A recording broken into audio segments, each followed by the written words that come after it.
Welcome to my channel. ఈరోజు నేను recipe ఉండలేదా మీకు పచ్చి కొబ్బరితో ఉండలేదా పొడి చూపిస్తానండి. పచ్చి కొబ్బరి పొడికి కావాల్సిన ఇంగ్రీడియంట్స్ ఒక టెంకాయ అండి. టెంకాయ తీసుకొని ఇది ముక్కలుగా చేసుకోవాలండి. ఇది కానీ ఒక వీడియో పెడతానండి ఎలా తీయాలో.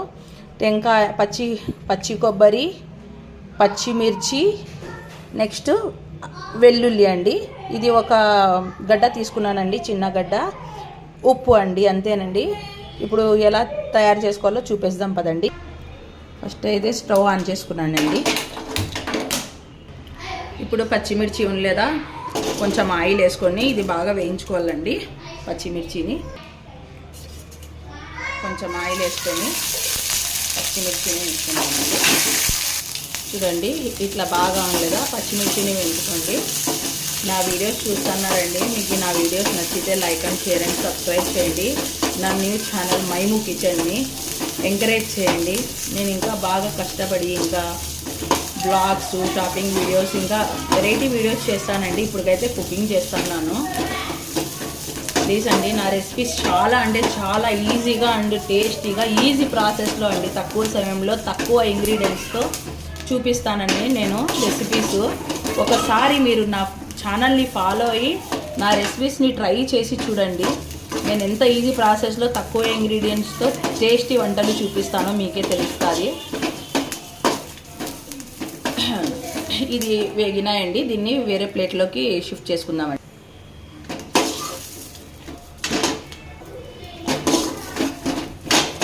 ఇలా జార్లోకి తీసుకున్నానండి. చూడండి జార్లోకి షిఫ్ట్. నెక్స్ట్ పచ్చి కొబ్బరిని కానీ బాగా ఇట్లా వేయించుకోవాలండి. ఆయిల్ వేసి కొంచెము దీన్ని వేయించుకోవాలి. నేనైతే ఒక కొబ్బరి తీసుకున్నానండి. ఒక టెంకాయని తీసుకొని ఇలా పచ్చి కొబ్బరిని వేడి చేసుకున్నానండి, వేరు చేసుకున్నాను. ఇప్పుడు దీంట్లో కానీ కొద్దిగా ఆయిల్ వేసి మనము బాగా కొంచెం వేగాలండి. కొంచెం ఇది బాగా వేయించుకోవాలండి పచ్చి కొబ్బరిని. ఇది రోటీలోకి సూపర్ కాంబినేషన్ అండి. ఒక్కసారి చపాతీలోకి ట్రై చేయండి, చాలా అంటే చాలా బాగా ఉంటుంది.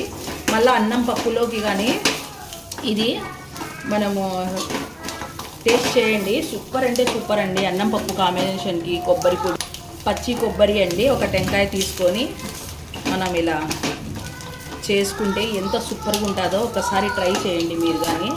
చాలండి, ఈ టైప్లో ఎంచుకుంటే చాలండి. ఇప్పుడు స్టవ్ ఆఫ్ చేసేస్తున్నాను. నేను మర్చిపోయి చిన్న జార్లో తీసుకున్నానండి. ఇది పెద్ద జార్లో గ్రైండ్ చేసుకోవాలి. వేయించిన పచ్చిమిర్చి, ఒక తెల్లుల్లి గడ్డ, పొట్టుతో వేయండి. పప్పు అన్నీ ఏ దాంట్లో అయినా పొట్టుతో వేయండి, చాలా టేస్ట్గా ఉంటుంది. 1 టేబుల్ స్పూన్ వరకు రాళ్ళు ఉప్పు వేసుకున్నానండి. చాలా అంటే చాలా టేస్ట్గా ఉంటుంది. ఇప్పుడు దీన్ని ఫస్ట్ అయితే ఈ మూడింటిని గ్రైండ్ చేసుకోవాలండి.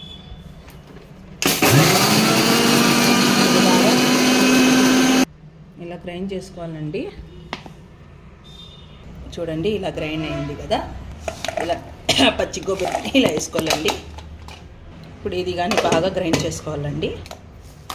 బాగా ఇట్లా కింద మీద కలుపుకొని మళ్ళీ ఇంకోసారి గ్రైండ్ చేయండి.